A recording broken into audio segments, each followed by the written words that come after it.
হরে কৃষ্ণ বন্ধুরা, আজকে ভৈমী একাদশী। আমার প্রভুজি ভগবানের সেবার জন্য কিছু ফল নিয়ে এসেছে। আঙ্গুর, মিষ্টি আলু, গাজর, আপেল কুল এবং পেয়ারা। এখন আমি এটা দিয়ে ভগবানের থাল সাজিয়ে নিব। প্রথমে আমি একটি বোলের মধ্যে নিয়ে নিচ্ছি সাবুর পায়েস। সাবুর পায়েসের রেসিপিটা আমি এর পরবর্তী ভিডিওতে দিব। এতে আমি সাবুর পায়েসে খেজুরের গুড় দিয়ে করেছি।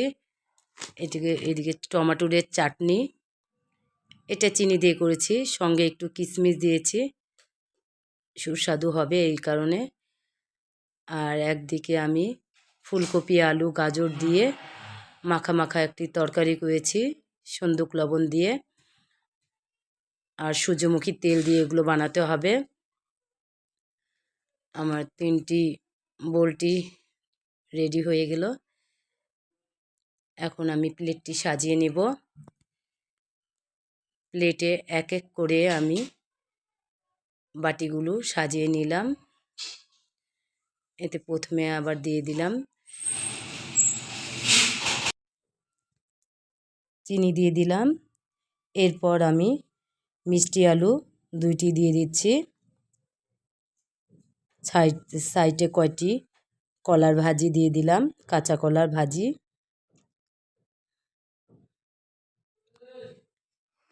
ভাজিটি দিয়ে সাজিয়ে নিলাম। এখন আমি আরেকটি প্লেটে কিছু ফল সাজিয়ে নিব। প্লেট আমার রেডি। এখন এই প্লেটে প্রথমে দিয়ে দিলাম আঙ্গুর। প্লেটটিতে আঙ্গুরের ডাঁটিগুলো ছড়াইছিলাম না, ছড়িয়ে দিলাম কিছুটা। পেয়ারা দিয়ে দিলাম। এখন দিলাম বড়ই। এরপর সাইডে কয়টি গাজরের টুকরো দিয়ে দিব। আমার থাল সাজানো শেষ একেবারে। এখন আমি ভগবানের ঘরে নিয়ে যাচ্ছি গোপালের ভোগ দেবার জন্য।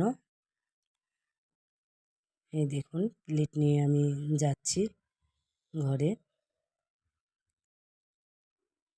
আমার পূজার মন্দিরে নিয়ে যেয়ে এখন ভোগ দিয়ে দিব। তুলসী পাতা দিয়ে নিবেদন করব।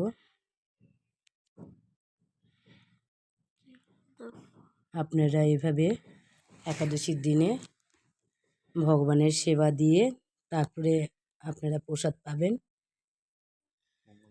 প্রসাদ দর্শনে সবার মঙ্গল হয়। তারপর আমার প্রভুজি এসে প্রসাদ পেয়ে গেছে। এখন আমি প্রসাদ পেতে বসেছি।